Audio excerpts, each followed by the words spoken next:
جھکی ہوئی شاخ پھلدار ضرور ہوتی ہے، مگر زیادہ جھکی ہوئی شاخ راستہ چلنے والوں کے لیے مسئلہ بھی بن سکتی ہے۔ اگر کوئی یہ کوشش کرتا ہے کہ سب اسے اچھا سمجھیں تو وہ بے وقوفوں کا سردار ہے۔ مجھے کوئی اور ثبوت درکار نہیں ہے، مجھے کوئی اور ثبوت درکار نہیں ہے، صرف میرے انگوٹھوں کی تحلیق ہی خدا کے وجود کی گواہی ہے۔ جن لوگوں میں قابلیت ہوتی ہے انہیں کہنے کی ضرورت نہیں ہوتی، بلکہ وہ ہر جگہ پسند کیے جاتے ہیں۔ جن کے پاس سکے تھے وہ مزے سے بارش میں بھیگتے رہے، اور جن کے پاس نوٹ تھے وہ چھت تلاش کرتے رہ گئے۔ بھوک صرف کھانے کے لیے نہیں لگتی، بعض دفعہ لفظوں کے لیے بھی لگتی ہے، اس ایک جملے کے لیے بھی لگتی ہے، مجھے تم سے محبت ہے۔ رشتے اگر بکھر جائیں تو آگ لگانے والے بھر جاتے ہیں۔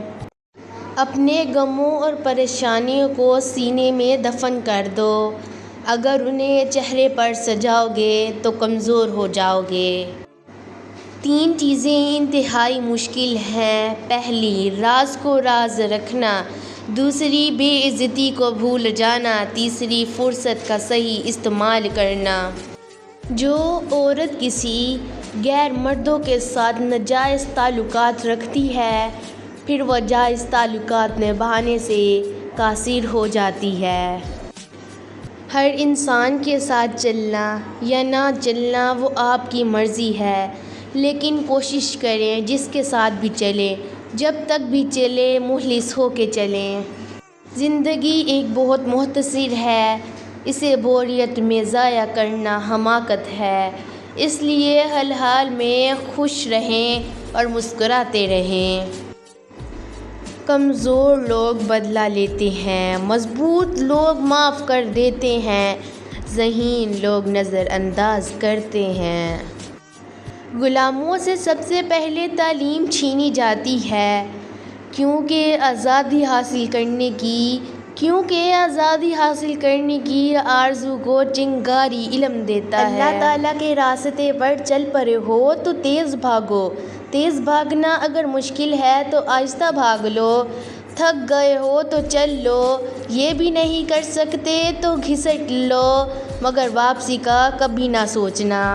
جو آنکھ مائنس دیکھنے کی عادی ہو جائے وہ اسے پلس میں بھی 2 مائنس نظر آتے ہیں۔ جس نے اپنے دن کی ابتدا آخرت کی فکر میں کی وہ بغیر دولت کے غنی، بغیر اہل کے مانوس اور بغیر خاندان کے عزت دار ہو جاتا ہے۔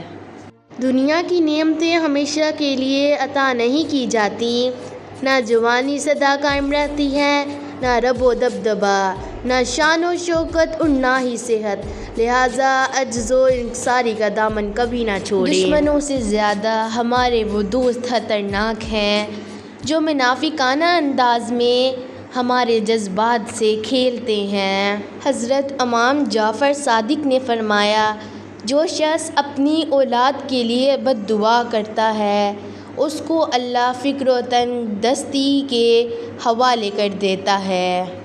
انسان کو جتنا لگاؤ رزق سے ہے، اگر اتنا لگاؤ رزق دینے والے سے ہوتا تو اس کا مقام فرشتوں سے بھی بڑھ کر ہو جاتا۔ والدین کی طاقت کا آخری استعمال یہ ہوتا ہے کہ وہ اپنی اولاد سے کہیں، بیٹا ہم آپ کے والدین ہیں۔ کامیابی کا پھل ملتا تو سب کو ہے، لیکن اسے صرف وہی کھا سکتا ہے جو محنت کرتا ہے۔ اگر ہارا ہوا انسان ہارنے کے بعد بھی مسکرا دے تو جیتنے والا اپنی جیت کی خوشی کھو دیتا ہے۔ سچائی ایسی دوا ہے جس کی لذت کڑوی مگر تاثیر شہد سے زیادہ میٹھی ہے۔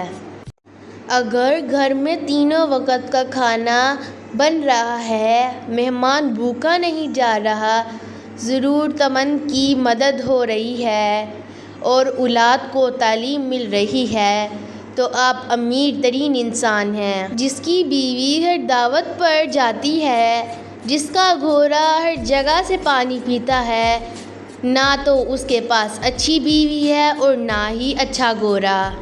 شکوے بہت عزت دار ہوتے ہیں، سب کے ساتھ نہیں ہوتے اور سب کے سامنے بھی نہیں ہوتے۔ انسان کا جسم اس کا فرعون ہے، وہ باہر بھاگا پھرتا ہے کہ دشمن کہاں ہے، اور نفس جسم کے گھر میں نازوں میں پل رہا ہے۔ فضیلتیں اللہ کی طرف سے ملتی ہیں، پھر اسی کی جانب سے تبدیلیاں ہو جاتی ہیں، اس لیے اس کے فضل پر جان اور دل سے سجدہ بجا لو۔ خود سے محبت کریں اور خود کی پرواہ کریں، اپنے لیے سوچیں، اپنی ذات کے لیے فیصلے کرنا سیکھیں۔ کیا خود سے محبت کرنے کے لیے اتنا کافی نہیں کہ اللہ آپ سے محبت کرتا ہے؟ ادب کا دروازہ اتنا چھوٹا اور تنگ ہوتا ہے کہ اس میں داخل ہونے سے پہلے سر کو جھکانا پڑتا ہے۔ مشورہ ایسے لوگوں سے کرو جو خدا سے ڈرتے ہوں۔ محبت کوشش یا محنت سے حاصل نہیں ہوتی، یہ عطا ہے، یہ نصیب ہے، بلکہ بڑے ہی نصیب کی بات ہے۔ زمین کے سفر میں اگر کوئی چیز آسمانی ہے تو وہ محبت ہے۔ اللہ کی مرضی اور اپنی مرضی کے درمیان فرق کا نام غم ہے۔ چھوٹے درجے کے لوگ بحث کرتے ہیں اور بڑے درجے کے لوگ ادب کرتے ہیں۔ ایک نسل کی جہالت دوسری نسل کی روایت اور تیسری نسل کا عقیدہ بن جاتی ہے۔ گھر آئے مہمان کو کھانے پینے کے لیے پوچھنا آدھا انکار ہے۔ بغیر پوچھے جو کچھ دستیاب ہو سامنے رکھیں، اس سے گھر میں برکت بھی آئے گی اور اللہ بھی خوب راضی ہوگا انشاءاللہ۔ آنسو وہ خون ہے جسے غم نے پانی بنا دیا۔ میری زندگی کی نیک کمائی درود شریف ہے۔ عورت کو ایک لمحے کے لیے بھی محبت کا احساس ملے تو وہ اس لمحے میں قید ہو جاتی ہے۔ ہر مرد کی بیوی اس کے لیے ہیرے کی طرح ہے اور دوسری عورتیں لوہا، تو پھر وہ شخص عقل مند کیسے ہو سکتا ہے جو ہیرے کو چھوڑ کر لوہے کے پیچھے بھاگے؟